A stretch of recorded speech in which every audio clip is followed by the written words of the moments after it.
मौत के मामले में शिक्षा विभाग की जांच समिति ने अपनी रिपोर्ट तो सौंप दी है, लेकिन स्कूल प्रशासन और जिम्मेदार शिक्षकों के खिलाफ अब तक कोई ठोस कार्रवाई आप कहिएगा हुआ है तो ऐसा नहीं है। इससे नाराज अभिभावकों ने शनिवार को शहीद स्मारक पर एकत्र होकर जोरदार प्रदर्शन किया और अमारा को न्याय दिलाने की मांग भी उठाई। इस दौरान कई सामाजिक एवं युवा संगठनों ने भी अभिभावकों का खुलकर साथ दिया है। कैंडल जलाकर अमारा को श्रद्धांजलि दी गई और मौके पर अमारा की मां भावुक भी बहुत हो गई है। आपको तस्वीर हम लगातार दिखा रहे हैं, मां बहुत भावुक हुई हैं। मां का कहना है कि प्रोटेस्ट करने से मेरी बच्ची तो नहीं आ जाएगी वापस, लेकिन हां कोई और अमायरा अगर जूझ रही हो, किसी और अमायरा को तकलीफ हो रही हो, कोई और अमायरा अगर अपने अभिभावकों से कुछ कहती हो तो जितने स्कूल प्रशासन में हैं, जितने टीचर्स हैं, उन्हें सुनना पड़ेगा और किसी और अमायरा के साथ ऐसा ना हो, यही हम चाहते हैं। ये मां का कहना है, जिनका नाम शिवानी है। जयपुर में कैंडल मार्च हुआ। अमारा को इंसाफ कौन देगा, ये एक बड़ा सवाल, और एनडीटीवी राजस्थान लगातार इस सवाल को आज से नहीं, जब से घटना घटी है तब से हम प्रमुखता से इस खबर को दिखा रहे हैं। ये देखिए, अमारा को इंसाफ कब। 2 तस्वीर, सड़क पर लोग उतर गए हैं, न्याय की मांग मां लगातार कर रही है। आप देखिए मां की स्थिति देखिए, जितना बोले इस तस्वीर को देख के उतना कम है।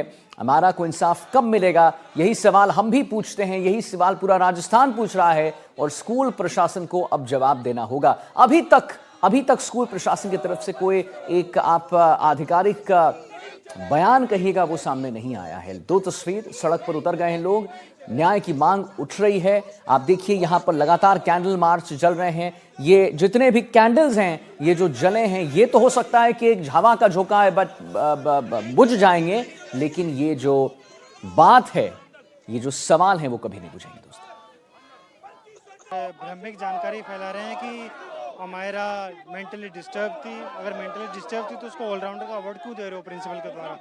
तो ये सब स्कूल की मनगढ़ंत कहानियां हैं। स्कूल दोषी है, सीबीएसई ने भी क्लियर कर दिया कि स्कूल दोषी है, इस पर कार्रवाई होनी चाहिए सख्त से सख्त। भ्रामक जानकारी फैला रहे हैं कि अमायरा मेंटली डिस्टर्ब थी। अगर मेंटली डिस्टर्ब थी तो उसको ऑलराउंडर का अवार्ड क्यों दे रहे हो प्रिंसिपल के द्वारा?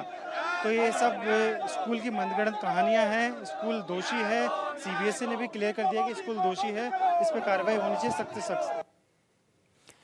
और हमारे साथ विश्वास शर्मा, हमारे संवाददाता, जयपुर से जुड़ गए इसी खबर पर और जानकारी देने के लिए। विश्वास, ये बात मैं जितना बोलूं उसके बारे में कम लगता है। ये बात जो सामने आ रही है, ये जो स्कूल प्रशासन कह रहा है कि अमायरा जो है वो मेंटली रिटार्डेड थी, वो ठीक नहीं थी। दूसरी बात यह आती है विश्वास कि अमायरा ने जब हैलोवीन पार्टी किया तो उसकी वजह से इस पर एक ऐसा प्रभाव पड़ा कि वो जाकर उसने आत्महत्या कर ली। ये सब बेतुकी बात है, ये सब बात जो है, ये सब इसको बिल्कुल खंडन करना चाहिए, इसका खंडित कर देनी चाहिए। बहरहाल आप बताइए विश्वास कि अभी क्या लेटेस्ट है इस खबर पर और क्या हो रहा है? स्कूल प्रशासन की तरफ से कोई बात आई क्या सामने? देखिए, स्कूल प्रशासन की तरफ से तो लगातार इस मामले में चुप्पी साधी हुई है। कल भी हमने पूरा प्रयास किया था कि स्कूल प्रशासन से उनका वर्जन ले सके, उनका पक्ष जान सके। वहीं जो बातें आप कह रहे हैं, बिल्कुल ठीक कह रहे हैं कि हैलोवीन पार्टी का जो एंगल लाया जा रहा है वो एकदम बेतुका है, बिल्कुल गलत है।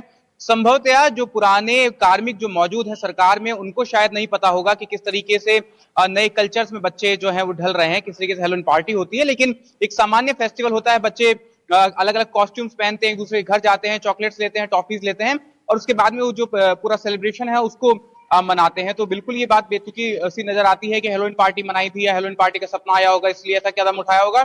कोई भी सुसाइडल जो अटेम्प्ट होता है या कोई भी इस तरह का जो कदम उठाता है वो इसी तरीके से नहीं उठा सकता। इतनी आम बातों को लेकर इस तरह का कोई कदम नहीं उठाया जा सकता है जब तक एक लंबे समय तक अगर किसी बात से उसे परेशानी हो या कोई एक ऐसी बात जिसको वो बदल ना सके, ऐसा कुछ फील हो। इस तरह की जो एक्सपर्ट्स हैं, जो साइकोलॉजी के एक्सपर्ट्स हैं, वो यही बातें कोट करते हैं। तो एक सपना आ जाना मात्र इस बात के लिए कोई कारण नहीं हो सकता है। उसके बाद बच्ची जो थी वो सुबह खुश थी, सुबह चॉकलेट खाती हुई नजर आ रही है।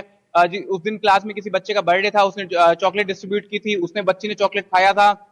साथ ही वहां पर लगातार डांस क्लासेस में वो इन्वॉल्व थी। 11 बजे के बाद बच्ची अचानक से परेशान नजर आई और उससे पहले भी लगातार 18 महीने से जो बच्ची के परिजन है वो स्कूल में शिकायत कर रहे थे कि बच्ची परेशान है उसको लेकर के।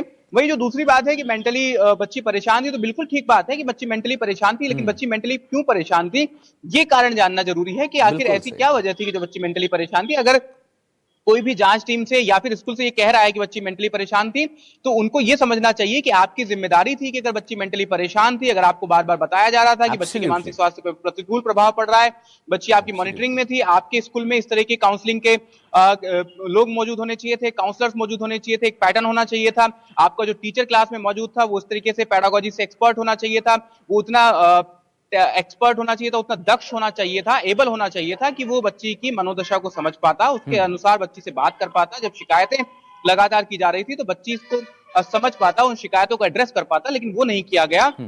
अब आप कह रहे हैं कि बच्ची मेंटली परेशान थी, ठीक है, बिल्कुल बच्ची मेंटली परेशान थी। क्यों परेशान हुई बच्ची मेंटली? वो सबसे बड़ा सवाल है। कस्टडी में थी वो, आपकी नहीं, बिल्कुल विश्वास, आपने बहुत महत्वपूर्ण बात यहां पर रखी है कि बच्ची अगर मेंटली परेशान थी, मेंटली स्ट्रेस में थी, तो व्हाई वाज इट, क्यों आखिर परेशान थी? ये एक बड़ा सवाल है जो हम भी राजस्थान पर, एनडीटीवी राजस्थान पर पूछ रहे हैं। बहुत बहुत धन्यवाद करेंगे विश्वास आपका महत्वपूर्ण जानकारी देने के लिए।